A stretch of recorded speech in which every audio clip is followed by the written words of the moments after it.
Alrighty guys, hi, this is LG Shaft, and apparently Hinzer had to go. His friend showed up at a unannounced time, and so yeah. Anyways, with me now is a friend of mine, MassMurder.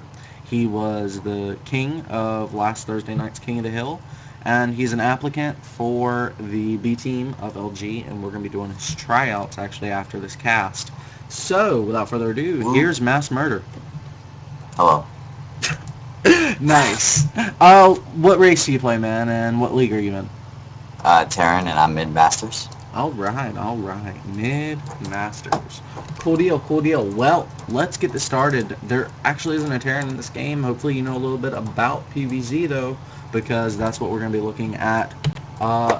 This particular game, it's actually going to be White Raw versus TSLHyun on Shakuras Plateau. We're already paused at the 1 minute mark, and we're going to be getting it unpaused in 3, 2, 1, What the? go.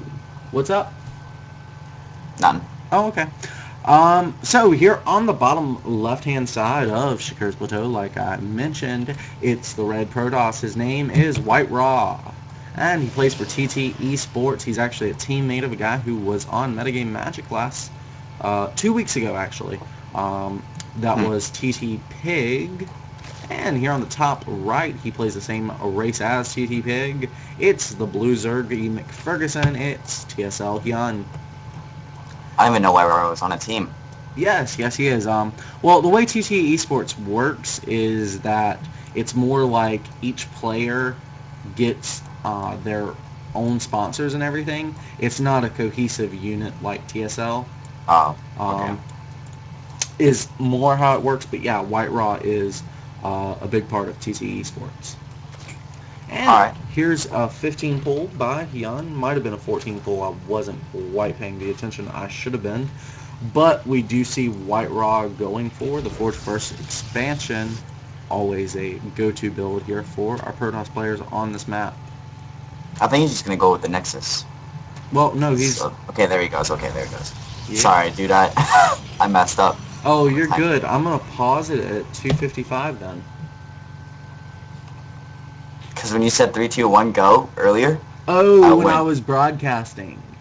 Yeah, I give a countdown for the broadcast, so because a lot of people, like when you're on Skype with them and you're about to start a broadcast, they'll keep talking. So halfway through what they're saying, the broadcast starts, and then they're halfway through a sentence and no one knows what they're talking about. Yeah. So yeah, that's what that was. Sorry about that, man. We are at 2:55. Is that right? Yeah, I'm ready. Okay, unpause in 3, 2, 1, go. Alright, so White Raw dropping a pylon. It's not quite on center with TSLHyun's expansion, but it's going to still do the trick. And there's the Nexus for White Raw. He has successfully got his expansion up a little bit earlier than the Zerg. Never a situation a Zerg wants to be in, even if he is 3 supply ahead. Very standard for White Raw, though, going with the pylon block. Yes, sir. Very, very standard. Now, I've heard some people say that it's better not to let that pylon finish. What's your thought on that? I think it's pretty good because it stops him from expanding for like a couple more seconds. Okay. Then also forces him to make 4 lings. In this case, actually, yeah, TSLHyun made 6. What do you think these extra I think that's a lings mistake. are for? Okay, well, he's hunting down this one probe. Yeah, it probably is a mistake. I think you're absolutely right there. Because he's not being aggressive with them. That's the only reason he could have really wanted to make them. Yeah. There's not enough area to cover here to warrant 4 lings. Okay, yeah, I'm with you. But this probe is getting really, really low on health. Not a lot of micro here by Hyun. He really only needs 1 ling on that to be successful here. We do have the quick 3-base style that Stavano has made so popular. Yeah, I like this. I like the 3-base style because of the fast rush production.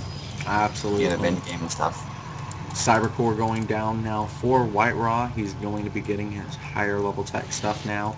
He feels like his economy is good enough.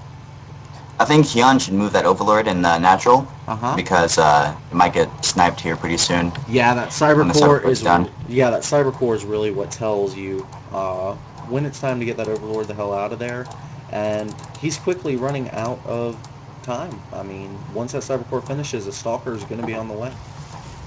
Mm-hmm. We don't really see that much creep spray coming out from Hyun. No, no, not at all. Well, he does have a tumor. He's dropped it once. It's on its first respawn. So that's actually pretty acceptable, considering his queen probably finished, say a minute and a half ago. Yeah. So that's actually a really decent creep spread, I would think, for this point in the game. Let's see if he continues this path until like 12, 13 minutes, in which case, Yeah. he should be hitting these pillars of Hercules right here in the middle of the map. White Ross scouts the third. Might put down a pylon here and the base below in the fourth. How important is a pylon here in this matchup? I mean, Is it what? well, I know the answer to this question, but I want you to answer it anyway. How important is getting this probe to put down a pylon? How important is that in the mid game? Pretty important because if he doesn't kill the pylon, zealots could run up and kill the hatchery or snipe a lot of drones. Yeah. A lot of economic damage. Hyun absolutely scouting his butt off to make sure that doesn't happen. This Zealot Stalker force was sent out to harass by White Rod harass Hyun a little bit, but that's not actually going to be possible with this many Lings on the field. Yeah.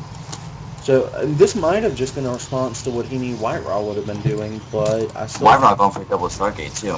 Ooh, double Stargate. With the fleet beacon. With a fleet beacon. Is this special tactics? Mothership or carriers? Yes, sir. Hopefully carriers. It's dim special tactics that he's known for. Yeah, this has got to be carriers. I mean, it's +1 weapons. You don't get that from Mothership. Yeah, and he's not making anything out of the Stargates, so he's probably just waiting for the fleet beacon to come out so he can start getting those carriers. This is incredible. Now, what have these overlords seen? Nothing in the main. He does not know this is going to happen. All he knows is that there's 4 gas. There is an overseer going in. There's an overseer going in. He drops a changeling, so now he has twice the chance of actually seeing what's happening. Is he going to see this? Changeling dies. Is the overseer going to see? Oh my god, the overseer. They were both He's so not going close. the right way. They were both so close. Yeah. Stalker micro very good. Keeps the overseer away from double Stargates. There are now 3 overseers on the map. Hyun, of course, throwing a lot of resources at this. Of course, he's also 40 supply ahead. White Raw is getting a lot. Well, I'd say he's all in, but he's at the same harvester count. Hyun has just completely stopped making harvesters because he doesn't know what the fuck's going on. But there's the 2 Stargates and the fleet beacon going to be finishing gravitation catapult, which makes carrier. He does scout it now, so he knows something's coming. Sees the fleet beacon. Yes, sir. So he's starting to get those port callers. This is insanity. This is a professional game. Antec Attack number 20. This is a pretty serious tournament. It's known for being a little bit wonky as far as some of the strategies go. But this is crazy. There are motherships moving across the map. Now moving back to his base. As these roaches actually penetrate through the gateway. There was a little bit of a gap there, and oh my god. He is going to get roaches into the main, roaches into the natural. He's reinforcing with pure speedling. There is really nothing these motherships can do. They're too slow. If they stop... Yeah, he didn't really get that warp gate. Oh, to defend. This is crazy. Yeah, he cut out so much. There is no warp gate here for this gateway. There is one for here, though. So many probes have been killed now. That is 37 workers killed for Hyun. 37 workers killed. He has a 40 drone lead. This is game over. Oh my god. And his carrier's not even doing anything near Hyun's base. Yeah, I think it's GG for White Raw. No doubt. Yes, GG. No freaking doubt. White Raw going to overzealous with the special tactics, I think. Yes, sir. Yes, sir. Well, I mean, his opponent played that perfectly. I mean, I think both players thought that was a complete wall off. And, well, from there, what can you do? Yeah. Very good play by Hyun, though, going with that Roachling. Well, Hyun's also a Zerg player that's known for scouting, but also being completely aggressive based on what he scouts. And really, if Hyun had tried to engage those carriers at his base, it would have been game over. But Yeah. by going Roach Ling, he says, well, this isn't all in. You are going to die if you continue this, so let's base race. Yeah, and he didn't get any early pressure on Hyun. White Raw didn't do anything of that sort, so he was Well, he tried free the to Zealot macro. Stalker. He tried the Zealot Stalker, but Hyun already had those 6 Lings out. Those 6 Lings, the more I think about it, man, Yeah. incredible stuff. Alrighty, guys, we are going to be moving on into the next game, so I'm going to see you on the other side. Be right there.